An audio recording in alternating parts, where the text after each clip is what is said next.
Now to the question that why Islam, why Shia, why the religion that you picked? Give us a summary.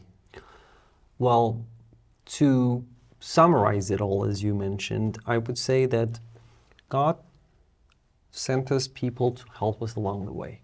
And those people were the prophets that he appointed himself and told them what to do and what to say and how to say it.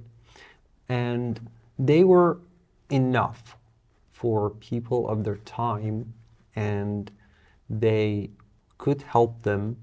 They were alive amongst those people. We have this in Quran that says, لو كان في الأرض ملائكة يمشون مطمئنين لنزلنا عليهم من السماء ملكا رسولا. It means that if there were angels walking on earth, living on earth, I would have sent them an angel to guide them. And this is another point we're going to discuss later on, that the person that helps people find the path has to be one walking in the same path with them. To be one of them, like playing with the same rules. Yes. Now, and it makes you more humble, I think. It is. And that's actually what got Satan, or Shaitan, Iblis, or Lucifer, as we say, the devil, that's what got him, because he couldn't accept to be humbled against anyone, because God told him to. He said, I would be humble in front of you. I would do as you tell me, but I wouldn't do it for anyone else, even if you tell me to do it. So that is the point here, that I would appoint someone and you have to follow that someone, even if that's someone exactly like you. But we're going to get to that. So God has sent us prophets, and he gave them a message. Some of them had books with them, sayings that God gave them or told them to say and present, but their message has been changed and betrayed throughout history. And even Christians and Jews themselves know that the books that they have, the Old Testament and the New Testament, they're not books that were sent by God. So we have no access to them. And if human beings get to a point in which map itself would suffice, and there would be no need for a guide to read the map and tell them how to follow it, then that map should be trustworthy, and it should be final. It should be a version that anyone can find the way, at least with its help, relying on it. I'm not saying it would be I'm not saying it should be 100% what human beings could rely on, but it should be 100% itself. It should be 100% reliable itself. And at the end of the line, there should be one after whom there would be no prophet. It could go on up until a point, but when you get to that point, it should be the most complete version. And when you have that, well, you cannot go to any other version. And we believe that the version that is most complete is the version of religion that was presented by the Prophet Muhammad, because he was the last of them. He was the last prophet. And I use the word version here deliberately, on purpose, because I believe they're all the same.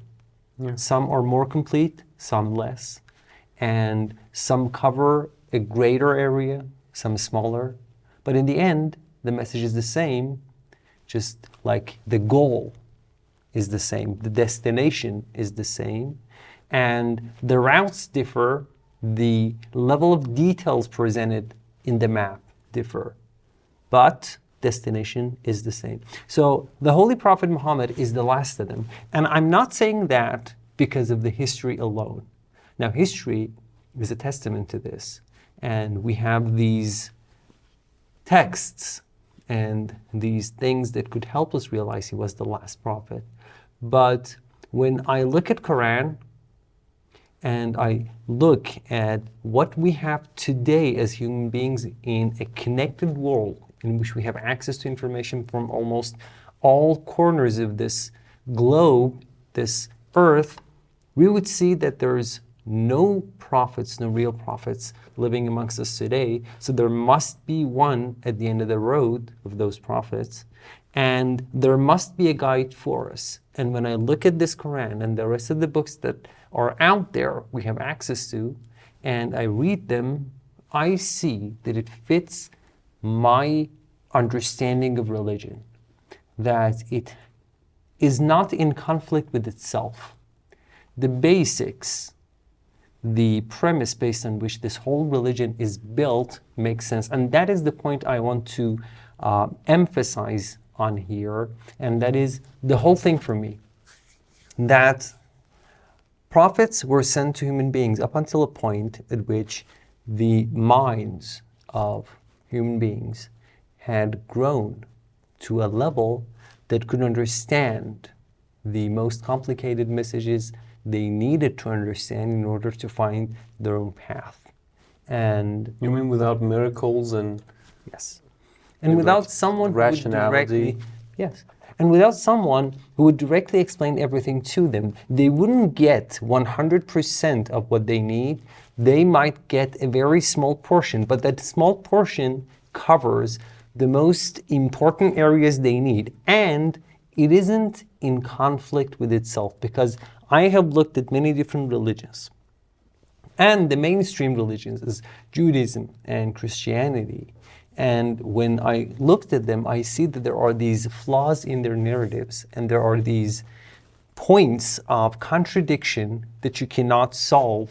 And when you go to their clerics and clergymen and their scholars of religious veracity and variety, you see that their explanations, descriptions, and the road that they decrypt and encrypt for us, the road that they depict for us, it isn't not unclear, not clear, but it isn't something that could be relied upon. It isn't something that could be even considered constant or reasonable.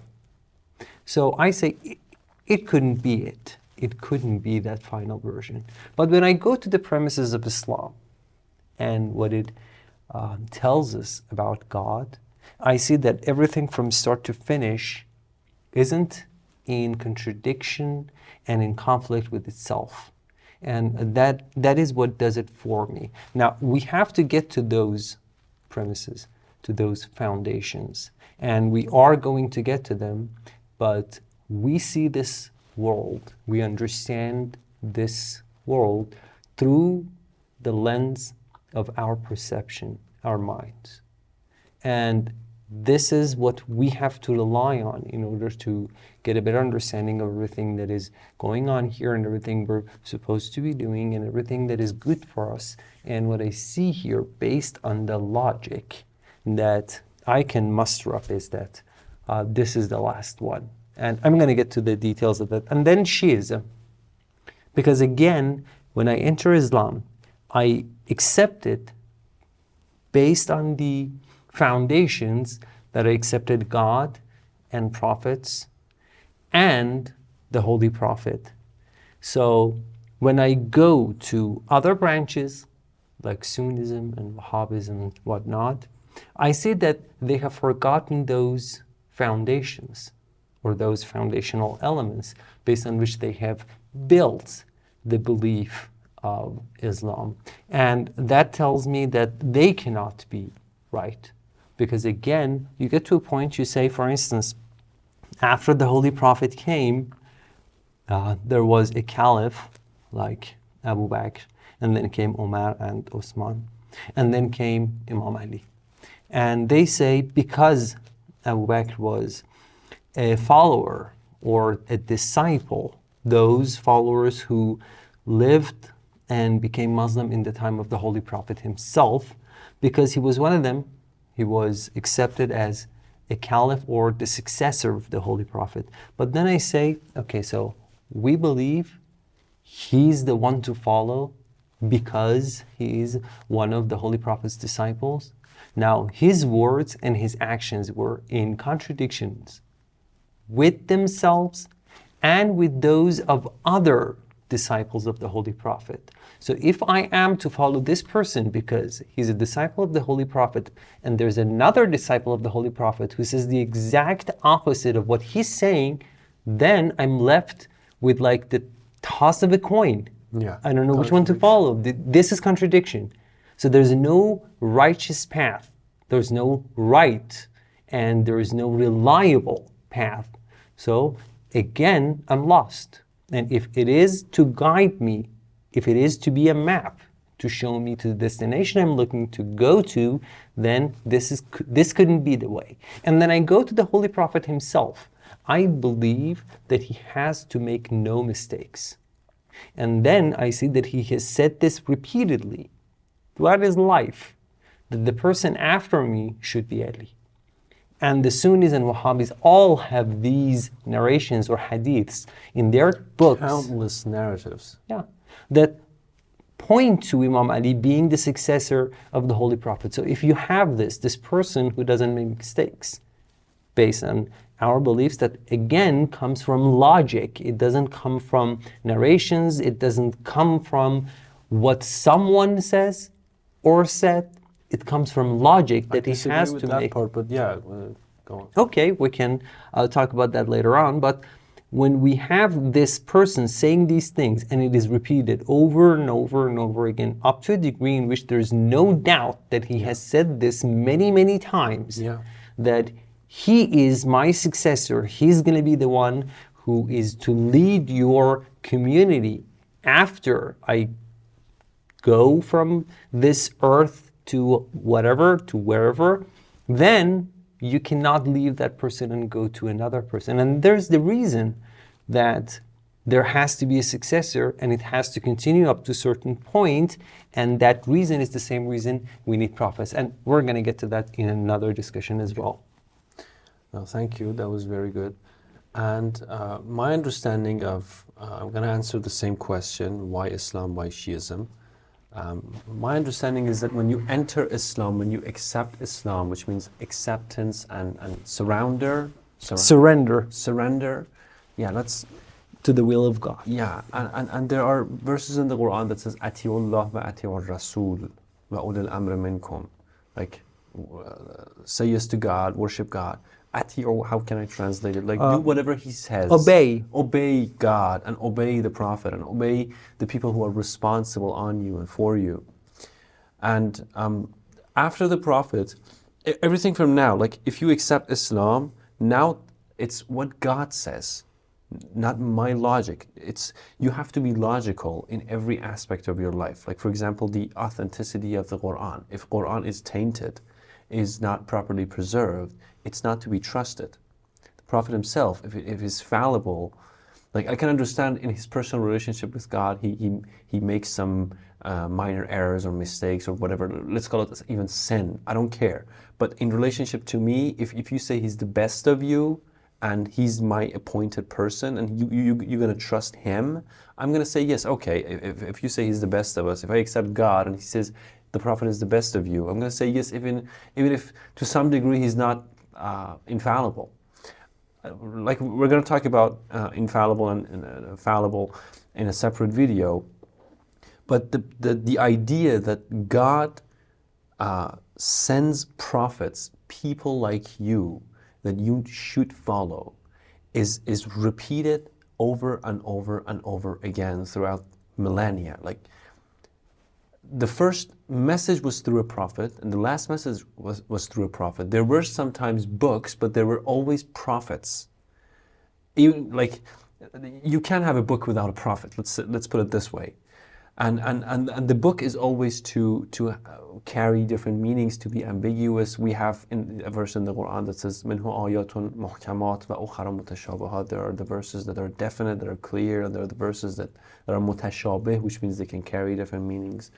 And not saying because there are those verses you have to be there has to be an interpreter, but the fact that God's tradition, the way He wanted to operate, was to send a message. And interestingly, the story that you started reading was about Harun and Musa. The first thing that he asked God when he was appointed was to ask him to give this privilege of carrying this message, being responsible for such a huge and honorable thing, to one of his own, one of his family, and specifically his brother.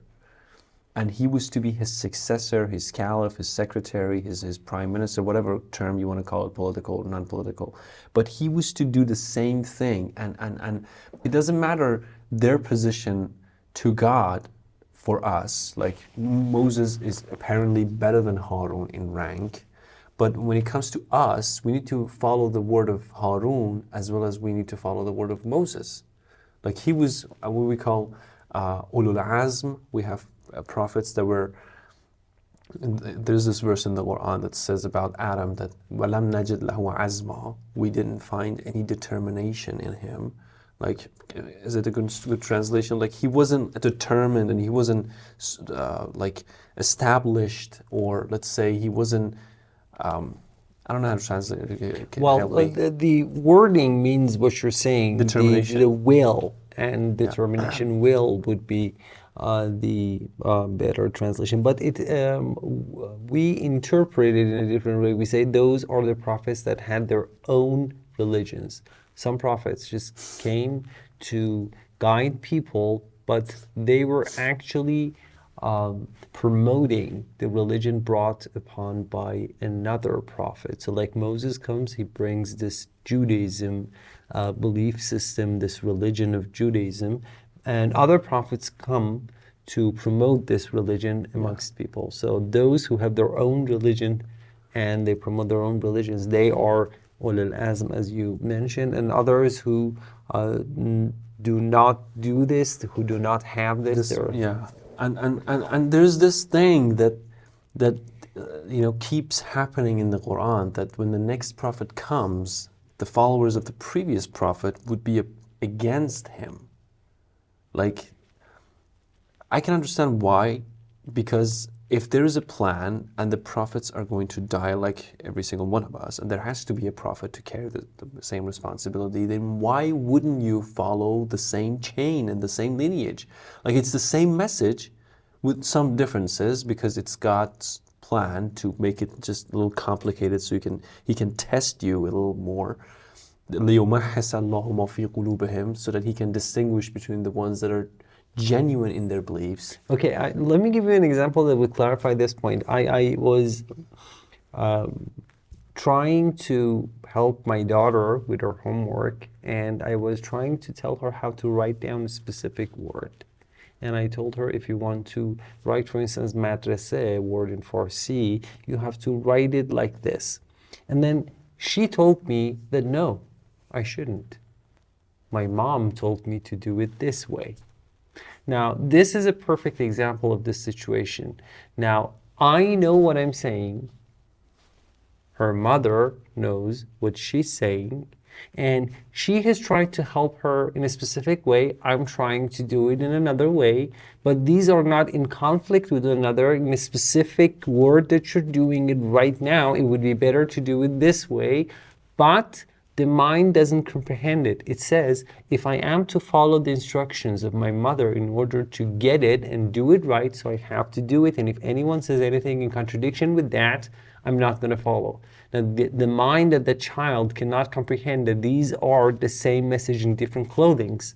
So the same is true for followers of different prophets. You have your prophet and you think, okay, whatever he said is final, but he told you that there's a God, and God sends you messages through prophets in order for you to grow up and become a better human being. But then you have to figure it out for yourself that the next prophet, if it could be trusted that this person is the next prophet, if you understand this, then you have to convert to his religion if it's a different religion, or you have to do support his religion, and support you his have to do mission. whatever he says, basically. Because it's God. Like, you cannot say, I want to stick to my prophet. Like, who the hell are you to decide which prophet you want to stick to? It's God who tells you what to do, and you just here to worship God and say yes to and accept what he says. This is my interpretation of religion. Like, God, whatever he says, like, I don't get to say what he has to say. I don't want to have a democracy. I want God to guide us. So if he says you have to follow this, you have to follow the Prophet. And there's no contradiction in Islam about Muhammad, right? There's no contradiction in Islam that he was the Prophet of Islam. Yeah, he was this well part accepted. Like, you find Jewish people, Christians that say Muhammad got it wrong. He didn't say Jesus was God, and so this is clear indication that he wasn't the prophet. There are many arguments that the prophet, if you're looking from outside of the story, you can debate this. But when you enter Islam and you accept Islam, it's clear that you should follow God, and the prophet is the prophet, so you have to follow him as well. But after him, there was this contradiction between the companions of the prophet. So what should we do? Like, there's no unanimous decision. Okay, when you say the word companion, let me just get one word, because in ancient times the word companion meant wife or spouse, but we say it as the disciple. Yeah, disciple. Disciple is a havari. For Jesus, he had 12 disciples, those followers, 12 followers that were closest to him. But for the Holy Prophet, it's a wider term. It's not a specific number of people who are like strictly following him wherever he went or whatever, but a bigger group of people who lived in his time, who were Muslims when he was alive or converted to Islam because of his message. And afterwards, there were these people who became Muslims, but not because they saw the Holy Prophet and turned to Islam or converted to Islam, but because they got the message from someone else, through someone else. So those who got the message directly from the Holy Prophet, we call them Sahabe, or the disciples, or the companions, or whatever. We can say companion to the family. Yes, of course. Thank you for clarifying this. And as I said, there's this contradiction that it seems that a few people would like to address and talk about, which I think the whole point of being a Muslim, I think, because you are to find what's right and what's wrong. And if you accept that this is the word of God, this is the pure knowledge, this is the straight path, you need to study it, you need to practice it, you need to take sides. Like, there is going to be contradiction between the ones that are out of Islam. There are going to be people, there are always people who deny God and his plan and his mission. There are always those people. So they wouldn't let you get the message out to the people who are not biased, who are not opposing against anything for no reason or for their wishes and for their desires. So there is this contradiction. And when you look at the history, as you said in your explanation, I did a heavy research on this from Sunnis books, okay, their books, and my logic says if someone who's against me narrates or says something that helps me, that's to be more trusted than the narratives of our own. Like, you find narratives in the compliments of the enemy. It's like something like that arena. If the my enemy approves me, like, I'm gonna base my argument on your word, because, and you see this in Sunnis books, that from the very, very beginning of the introduction of Islam, the first time that God said to the Prophet, "Anzir ashirataka al-aqrabin," go warn to your closest people, to the people that are close to you, your family. He said, whoever of you says yes to me now is going to be my caliph, is going to be my successor, my, what did you say for Wazir? You are in going to be English, after me, you are going to be carrying the same message and the same responsibility. And Ali was the person who said yes 3 times. And from that point, from the very beginning, because he was the first to say yes to Islam after Khadija, which was the Prophet's wife. Ali was the first person. He was raised by the Prophet. He was his private student. And these are in their books, that he was the first person, that he was taught. He was to learn everything from the Prophet directly. And he was at every war. He never ran away from any war. He was, and there are many occasions, like the Prophet called him his brother. The only person who the Prophet called his brother was Ali. And he closed all the, like they built these mosques in the Medina, and the houses were around the mosque, and each family had a door that would open to the mosque, and they were all open, and it was revelated to the Prophet that you need to close all doors except except your door and Ali's door, which Fatima and Hassan and Hussein were in that home too. So only 2 doors have to be opened from now on. So what does that mean? Like many verses in the Quran that the Prophet specifically, like even Ahl Sunnis say that you have the Quran and you have the Sunnat. You need to follow the Quran and the Sunnat, which means the things that the Prophet did or his said. traditions. His traditions, whatever he did, whatever interpretation he had about the Quran, we use that history, we use those narrations to interpret the Quran better and to understand it better. Like the Quran is sufficient, definitely has meanings that can guide you throughout your life, but to know where to land, what to do exactly, who to follow, this is the point, I think, because the person who's in charge of the entire planet Earth is the most important person. Like if you put that aside, if you put that person aside, you're going to damage everyone. If you don't do your salat, if you don't do your prayers, you're just going to harm yourself. But if you put the Prophet aside, you're gonna harm everyone. This is my understanding. So that person, if they're to carry the message, the interpretation, the understanding, even the things in the wealth of Muslim community, which is to be taqsim, how can I say? Distributed. Divvied up or distributed. Distributed among Muslim people with, we call sawa in the Quran, that it has to be equally distributed among Muslim community. This is the most important contradiction, that people, the wealth on the planet is not distributed properly and equally.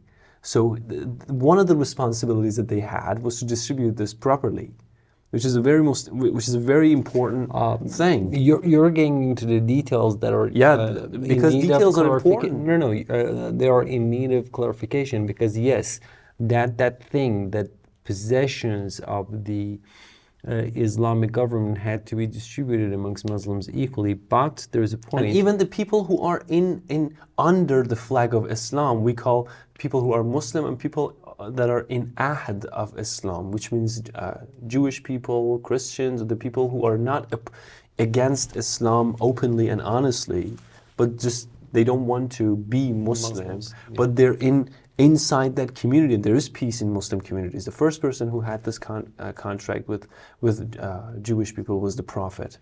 Yes, but the point I wanted to make is that those like taxes, Islamic taxes that you get from people based on the rulings of Islam, based on Islamic jurisprudence, you get it from Muslims, and you put it in that treasury that gathers all of it. We call this Baytul Mal. That has to be distributed, but the fruits of one's labor is their own.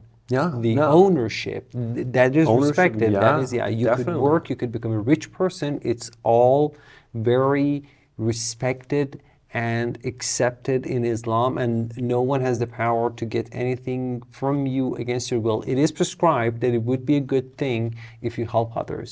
You give to them, and then there is nothing more valuable than this, helping others in need. If you see someone who doesn't have anything to eat, anything to wear, anywhere to live, you help them. You don't have to do it, but it would be really, really good if you did. And this is the responsibility of the government, to take care of those people who have problems, disabilities, and reasons for not being able to, who don't have parents. orphans who've lost their parents and cannot live properly. So the government helps them. But if you're capable and you have a mind for business, for instance, and you do business and you become rich, it is accepted, and it's a very good thing. It's praised for ordinary people to do their best to become rich and powerful. It's okay, and it's accepted and respected.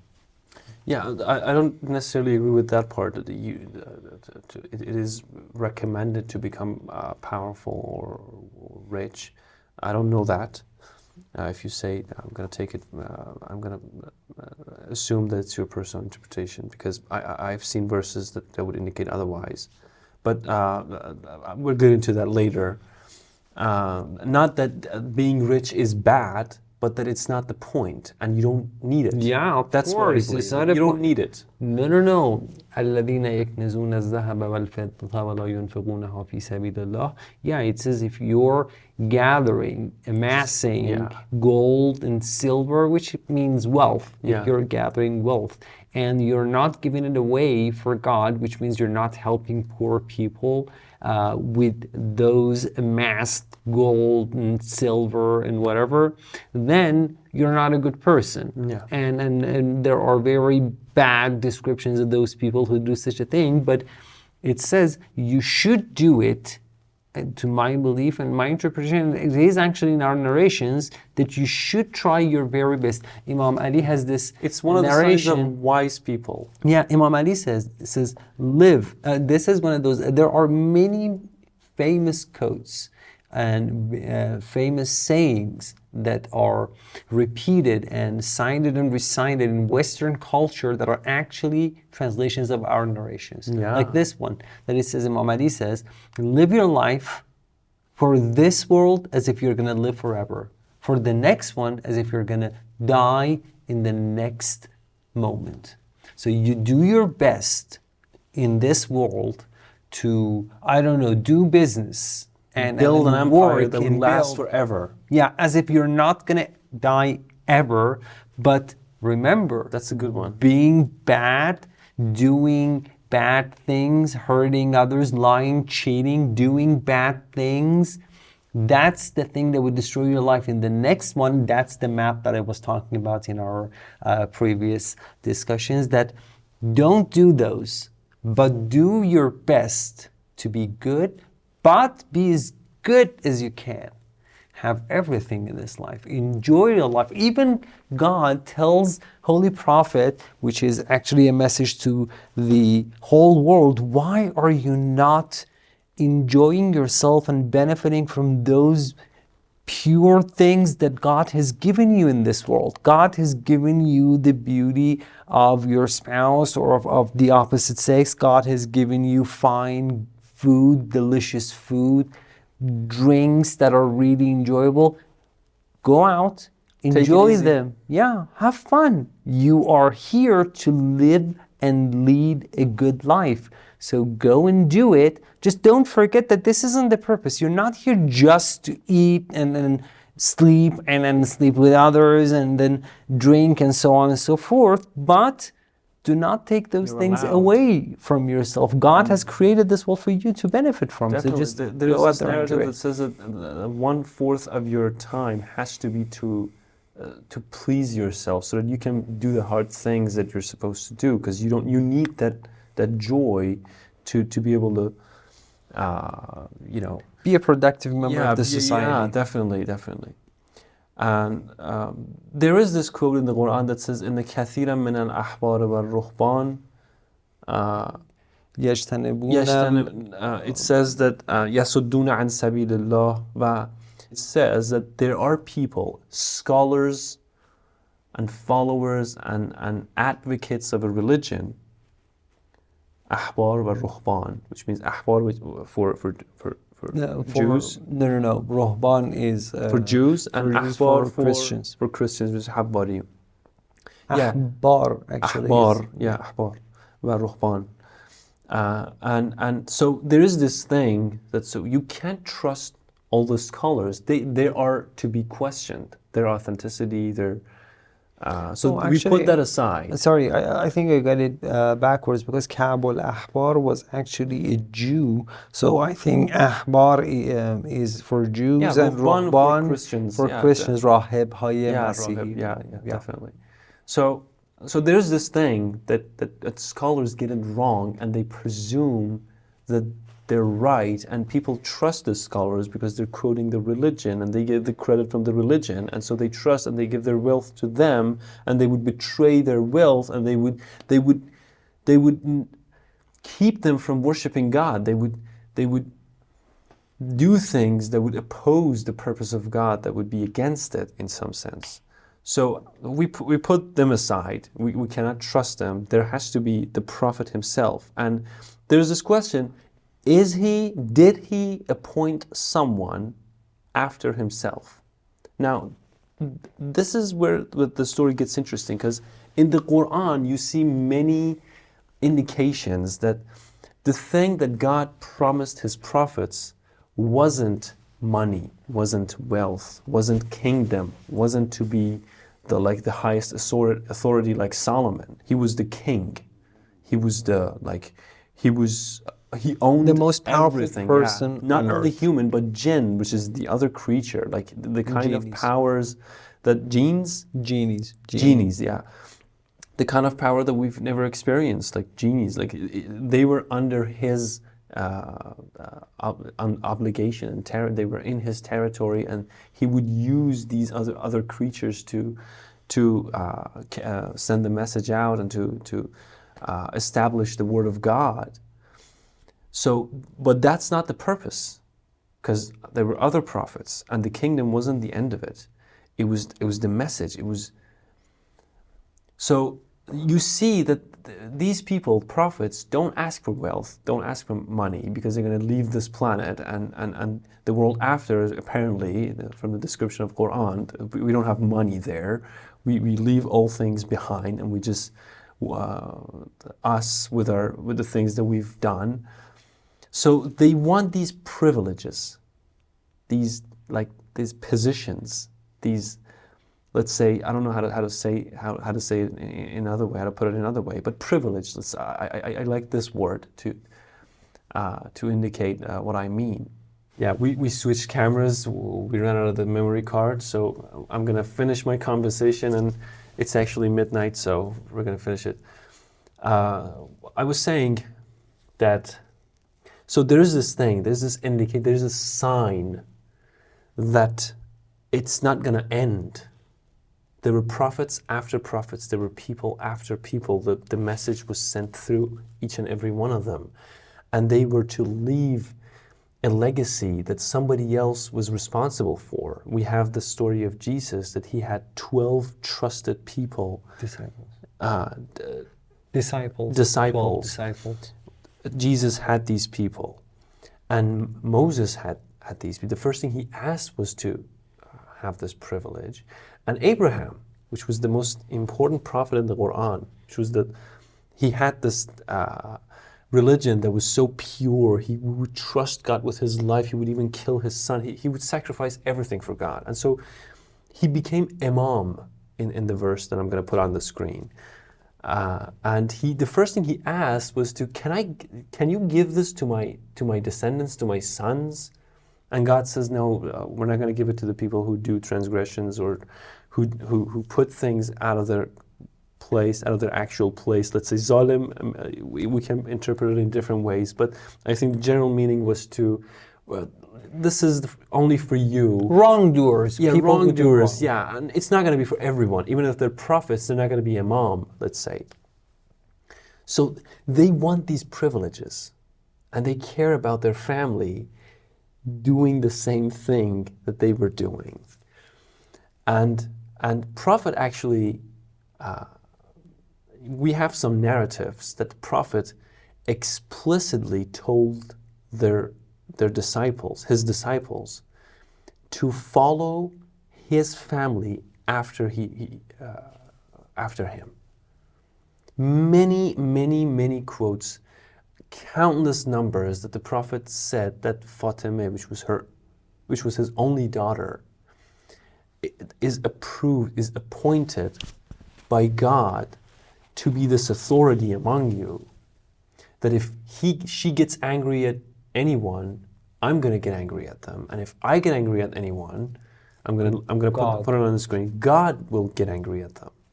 So don't mess with her. Like, don't follow whatever she says. And we're going to talk about Fatima alayhi salam and her role in Islam, and the fact that she was Abiha, that she was Sayyidatun Nisa al-Alameen, the best woman of all time according to the Prophet. We were talking about the story within the confines of the Islam, like where we're in Islam and where we're hearing things from the Prophet and we're following his orders. And he says, Ali is my wasi. Ali to me is like Harun to Musa. And the only difference is that he's not a prophet, so he doesn't have that title. But he has the title that Abraham had, which is Imam, because he's so special. And he said it to Fatima that لِكَرَامَةِ اللَّهِ إِيَّاكَ زَوَّجَكَ مَنْ هُوَ أَقْدَمُهُمْ سِلْمًا وَأَكْثَرُهُمْ عِلْمًا. Because you were such a good person, and this is my interpretation, because God wanted to give you his blessings, he married you to the person who was the first to accept Islam and who's the most knowledgeable among these people. Like, after me, he knows everything. He's to interpret it. He's to carry the message. You're not going to be divided because he's among you and he's going to take care of you. And they say that Abu Bakr was unanimous, but there are narratives that Ali and Fatima were against this decision, and some of the companions, some of the disciples. For 6 months, Ali didn't say yes to Abu Bakr the first thing. He was against it for 6 months. And so there's this contradiction. And there are two things that happened before the Prophet demised, which is the incident of Ghadir Khum, which the Prophet said, "Alastu awla bil mu'minina min anfusihim?" Am I not the person who's the highest in rank, who's more prioritized? Even when I say you should do something, even you cannot trump it. Like, I trump everything, everyone. I'm the most important person. Like, you need to say yes to me. Am I not this person? And they would say, yes, you are that person. And he would say, Man kuntu mawla fahadha aliyun mawla. Whoever I'm responsible for, Ali's going to be the same to them. Like, forget the titles, Nabi, Rasul, Wasi, Imam. Forget that title. This is the job, okay? And if you argue the wording, let's say Wali means friend or whatever, like if you deny the existence of the sun when it's day, fine. But there is this person called Hassan ibn Sabit, which was we call Sha'ir. What is the word? Poet. Poet. He was a poet. And he started, after the incident of Ghadir Khum, he started writing he started saying some poems, which clearly, like explicitly says that this is not friendship, ladies and gentlemen. This is imamat, this is khilafat, this is wizarat, this is wisayat, this is the exact same thing, the relationship that we had with the Prophet. He's going to fulfill that obligation and that position. And this other incident, I think it was before Ghadir Khum, 2 years before Ghadir Khum, that they went to this war called Khaybar. And the first day, Prophet sent Abu Bakr, the first caliph, to conquer. And he ran away, according to their books. Whatever narrative I'm talking about, and I'm quoting here, are from Sunnis books. Okay? Mm-hmm. I'm not quoting Shia, I'm not narrating from Shia. And he said, the next day he sent Omar. And Omar went there, and the detail is incredible. He came back, he ran away, and he was blaming, he was pointing his finger on others. Like, well, why did you run away? And they were saying, you were the first that ran away. And this is not in my book, it's not in our books, it's in their books. But anyway, and he said, tomorrow I'm going to introduce this person who is not farrar, we say, who doesn't run away, but who's karrar, who keeps doing it, who's gonna deliver this thing. And Ali had this pain in his eyes, and he came to the Prophet and he said, what is with you? And he said, Alhamdulillah, waja'un ba'aini, my eyes hurt. And he did something that it would make him better, and then he took the flag and then he conquered the territory of Khaybar, which was for Jews, and they had this deal after this incident that this land called Fadak was given to the Prophet, and Prophet had a deal with Jews that half of it is going to be for you and half of it is going to be for us. And this verse came down, Ati zal qurba haqqah, zal qurba, which means the family of the Prophet. Give your family their right. Now just know this, that the mother of Fatima was the richest woman among Arabs, okay, the Prophet's wife. And the Prophet used all her wealth to support the community of Muslims. Like there were rough times, and so they needed money, and so nothing was for Fatima. Like they were only people, Ali and Fatima were the only people who didn't have slaves, who didn't have any people to help them, and who didn't receive anything, because the Prophet knew that they're not going to lose their faith. So the money was to be to the people that had bigger problems, had more families, had children, orphans. They would sacrifice. This is narrated in Sunnis books, that they didn't have these things. And many others had these things. When they conquer some territory, they would slave the people of that territory. So take as slaves. So these people didn't have it. The only thing that Prophet gave as a gift, as an obligation, as something that the verse told him to do, was to give Fatima this land, which wouldn't compensate, or which wouldn't be in like even a fraction of Khadija's wealth, which was her mother. Anyway, we're not going to compare the money. We're not going to do these things. But the thing is, it was hers. She owned it. It wasn't a heritage. She didn't inherit that from his father. But one of the contradictions happened on this land, because this land would give them 30,000 dinars per year. It would be sufficient for an entire city. It was a very productive land, and it would give them power. The entire Bani Hashim, Ali, Fatima, and their family, they would have this. And so one of the first things after the Prophet demised, they were, Ali and Fatima, they were trying to... You're getting way No, I'm not getting. Just bear with me for 5 minutes. The Prophet was died. This is the point of contradiction. This is the point of contradiction. It's not clear in the broken pages of history what exactly happened. So we only have access so much to the history, to the story back then. So every point is beneficial to clarify the whole thing. No, I'm saying Fadak was the point of contradiction. No, I'm done.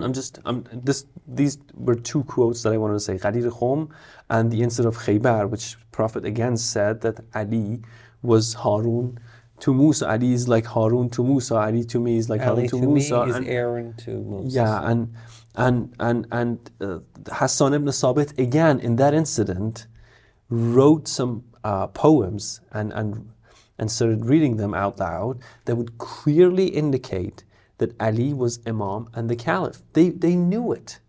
They knew it. It's not like it was an ambiguous message. It wasn't like the Quran. It was many incidents, which we're gonna have a separate video about. Actually, I did a video, but I'm gonna do many other videos. But this incident clearly shows that Ali was to be the caliph. And the Prophet wasn't even buried. That they started this thing called Saqife. They would, they started saying that Abu Bakr is older, is bigger, I don't know, they were producing arguments, because you need to convince the people that the Prophet didn't say this, or he said it, but it meant some other thing. Like, you have to come up with arguments. It's not changing some small thing. It's like denying the whole thing for me. Because this is this person. He was the first. Like, you saw him in every war. He didn't run away. Prophet relied on him in many incidents according to you. So you're now to deny this. But they have power, the Fadak. And it's this point that Fatima comes in and plays her role, that says, the conversation happens between Abu Bakr and Fatima, that clearly shows the lack of knowledge of Abu Bakr. Contradictions with the exact quotes of Quran, that نحن معاشر الأنبياء لا نورث. We're not going to inherit. We're not going to. But it contradicts with Waratha Dawud Sulaiman. Like, what about this? Like, Dawood inherited whatever he had from his father, and they were prophets. And he didn't even say this first. He said, you're going to inherit from your father, but I'm not going to inherit from mine. And it's not heritage. It's the thing that I've been owning for 3 years. It's not. And so Fatima died less than 6 months after the Prophet, when she was less than 20, according to some narratives, less than 30. But less than 20, according, about her? The Holy Prophet was 40. The Holy Prophet was 63 when he was demised. The Holy Prophet was 40 when he became the Holy Prophet. And right away, he got Khadija pregnant. And he died at 63. And Fatima was alive then. So it's more than 20, some between. Yes, it's at least 23. 23, yeah, okay, yeah. It's this narrative. Sorry, she was young. It's my point that she wasn't ill, she wasn't old, she wasn't like, she was pregnant. Fatima was pregnant. She died along with his son. I made a mistake. Khadija betrothed, married the Holy Prophet before he became the Holy Prophet. Yeah. And Fatima was born before he became the Holy Prophet, if I recall correctly. It's not, even if she was born before, it's not that many years ago. It's but that year older or the than year 23. before. But yeah, like under 25. But there are narratives that she was under 80, she was under 20, she was under 30. Like, she was young, let's say, and she was pregnant. So she died less than 6 months, and it was only after that Ali got to the bay'at did the bay'at, accepted Abu Bakr as the caliph. They denied the right to fadak, they denied the right to wisayat, to being a successor, to carry this responsibility, and they changed the sunnah. They changed whatever Prophet said, because the only thing, apparently, which we're going to have a separate video about, the only thing, and this is the point, that the religion is easy because you need to find the person. It's in this story of the Quran that the plan is not going to end with the Prophet, because the Prophet is going to die.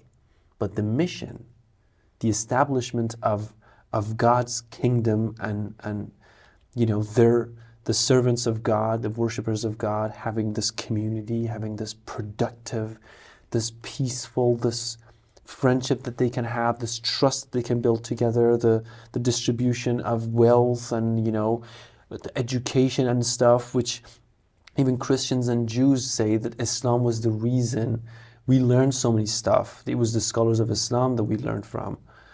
And so it was to be this community, as you said, to have a good life, to have a productive, peaceful life. But when you put the most important person aside, for example, like the most important entity is it's the president now, like is the highest in rank. If he gets it wrong, we're screwed, right? pushes the button of atomic bombs and it would destroy everything. So he has that authority, and it can be harmful, it can be beneficial, it can be very harmful, it can be very beneficial. And when you put that aside, when you ignore it, you're damaging everyone. So the religion that I think to be true, which is Shi'ism, is very easy, because you need to find your imam. And it is narrated in their books that Prophet explicitly told them many, many times that my vasaya, my successors, first of them is going to be Ali, and there are going to be 12 successors in their book. This is in their books. Like, I want to keep repeating this because this is so important. And there is going to be a person called Mahdi Qa'im Hujjat, our 12th Imam from the descendants of Ali. And he is going to be the person to do the same job, to fill that position. And so never have doubts about it. These are clear quotes that I'm saying. Never have doubts about it. Trust that he will come and Jesus will come after him. Like, he's going to do his prayers. Jesus is going to pray with Mahdi. And Jesus is going to follow Mahdi, like support Mahdi, let's say, support Mahdi in that sense. And Mahdi is going to be wasi, because it's this tradition that if one person exists, if Moses exists, Moses is going to talk, not Harun. There's one person, not too many. Like, if in this territory, Moses gets to say everything. So if Mahdi is to fill that position, Jesus comes after him, he's to do the same thing, but he's the person in charge. He has that privilege now. He has that responsibility and has that position now.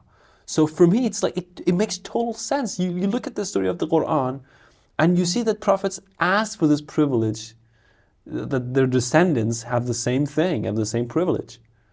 So Prophet had only one daughter, and he raised only one person, Ali. He took it as his son, and he raised him. And so when he says that he's going to be my wasi and his sons, which are going to be my sons, because Fatima is my daughter, they are going to be my successors. Like, it makes total sense. And that's why I'm Shi'a, because Osman was a clear disaster among those three people. So he got caught, and it's in their books that Osman betrayed Muslim community, literally. Literally. Money he gave to the people that Prophet explicitly told them not to follow, like Abu Sufyan, Muawiyah, and Yazid. Shajarat al-Mal'una. These are in their books. That these people were mal'un, we say. I don't know how to translate. Cursed. It's a religious kind of curse that you asking for their evil people. Yeah, evil people. You say these are mal'uns, and there are narratives that Osman and that Muawiyah and Abi Sufyan and Yazid, these people, Bani Umayyah, let's say, these people are not good people. These people are not going to follow Islam. They're going to be opposing sides of Islam. I don't know if it's the right structure, but whatever. These are not going to support this idea. And Osman give these people money, give these people land, and would gather wealth and not distribute it properly to people to the level that they got angry from different sides of the territory of Islam, the land of Islam, which expanded in the time of the second caliph. And that happened. And Ali was the clear message of the Prophet. Like Quran, which my last narrative would be this, that the Prophet explicitly said to them, this is in their books as well, that "Inni tarikun fikum al-thaqalain."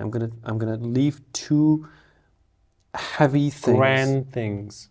Two grand things among you. The first is going to be the Quran, Kitab Allah, the book of God, and Itrati, which means my family, Itrati Ahl Bayti. And Ma in tamassaktum bihima lan tadillu abada. As long as you follow these two things together, you're not going to be misguided. So how can we interpret Ahl Bayt and Itrat to Abu Bakr and Umar? How can we do this? For me, it's like, it's as clear can get. As it can get. So that's why I believe in Shia idea. And they say that Shia was a term coined by Abdullah ibn Saba, but they're wrong. According to their books, Shia was the term that the Prophet explicitly told Ali under many verses of the Quran. One, for example, it was the 8th in Surah Bayyinah that would said, وَالَّذِينَ آمَنُوا وَعَمِلُوا الصَّالِحَاتِ أُولَٰئِكَ هُمْ خَيْرُ الْبَرِيَّةِ. People who believe and they do good, they are the best of people. And the Prophet points to Ali and says, Hum anta wa shi'atuka ya Ali. They are you and your followers, O Ali. Shia was a term coined by the Prophet. This is in their books. If I find a narrative from their books that Prophet called Shia to the followers of Ali, the people that believe in Ali as being the successor, being the Wazir, being the Caliph, I'm going to say yes in no seconds, because it's clear as day. Like, you accept Islam, and Islam says this person. For me, it's like Harun. Like, Moses left the descendants of Israel for 30 days. He promised them that I would be back in 30 days, and God told him to stay more for 10 days. And he came back, and they were worshipping this goat called Samiri, and he gets the calf. Kusale. Calf? This calf. Yeah. They were worshipping this animal, this idol that they made. That was a shape of animal, and they would do stuff. That would make sounds. But he asked his brother, well, why didn't you do anything? And Harun says, Inni khashitu an taqula farraqta bayna bani Israel. I was afraid that you tell me I divided these people. And so I didn't do anything. And you see that they disobeyed Harun when he was to be the caliph, when he was to be the successor. The same story happened in Islam, and most Muslims, they're Muslims on paper, like they have all the rights, but they're not actually supporting the mission. Because the mission now is to follow Mahdi, is to follow Qa'im, is to follow Hujjat, which was indicated by the sayings of the Prophet, by the narratives from the Prophet. When they denied Ali, they changed the whole story and created this mess that we have all these branches of Islam, 73 branches of Islam, that all have their interpretations, all have their understandings of Islam, and they would be extremist groups that would take one quote from the Quran, قَاتِلُوا أَئِمَّةَ الْكُفْرِ, go kill the imams of disbelieving. And we have to kill, for now we have to conquer, we have to expand. And I think it all happened because they denied what was the most obvious, what was the most clear message of the Prophet, that you're not to interpret this text, you're not to touch it. You're just to trust Ali, you're not to disobey him. That's I think would suffice, and sorry. Okay. Thank you for the tolerance. No, we have to pick this up. Okay, I'm sitting my back to camera, so okay, we're gonna pick this up later. I'm gonna say goodbye to each and every one of you. Thank you if you watched until this point of the video. I'm gonna say thank you. I hope it cleared stuff for you, and I hope you start reading the text of the Quran and the text of Tamam al-Nahj al-Balagha, which is the book gathered from the sayings of Ali ibn Abi Talib, which is a very, very, very different book. This is my interpretation. Again, I'm not speaking on behalf of Muslim community or my brother or anybody else for that matter. I'm just saying my experience with this book, it was that it's different, but it's the same. Like you just compare Nahj al-Balagha, Tamam Nahj al-Balagha, remember, Tamam Nahj al-Balagha, the completed version of this book. Just read it and compare it to the Quran. And you will find amazing things that you can learn from and that makes you be sure that this religion and this message was a true message, and we're blessed to be servants of God and worshippers of God with this ideology and with this pure spirit and religion. Thank you so much, and hope to see you in the next one.